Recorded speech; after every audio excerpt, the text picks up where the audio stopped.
नेपालमा 48 घण्टे खतरा आकाशबाट आउँदैछ ठुलो विपत्ति। नेपाल अब सावधान हुने समय आएको छ। अबको 48 घण्टा देशभरको मौसम खतरनाक मोडमा पुग्न सक्ने चेतावनी आएको छ।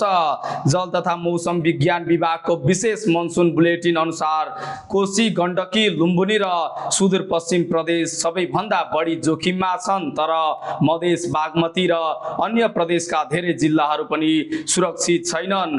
किन यस्तो भयो? बंगालको खाडीबाट सक्रिय भएको न्यून चापीय प्रणाली नेपालतर्फ बढ्दै आएको छ। यसको कारण हुन सक्छ मुसलधारे वर्षा, चट्याङ सहित मेघर्जन, आकस्मिक बाढी, पहिरो र हवाई तथा सडक यातायातमा गम्भीर अवरोध। सबैभन्दा ठुलो जोखिम नदी किनारा, पहाडी बस्ती र पहिरो सम्भावित क्षेत्रमा बस्ने नागरिकहरूलाई छ। यदि तपाईँ त्यस्तो क्षेत्रमा हुनुहुन्छ भने अनावश्यक यात्रा नगर्नुहोस्। मौसमको आधिकारिक सूचना नियमित हेर्नुहोस् र स्थानीय प्रशासनको निर्देशन पालना गर्नुहोस्। यो सामान्य वर्षाको खबर होइन, लापरवाहीको एक क्षणले ठुलो क्षति निम्त्याउँछ।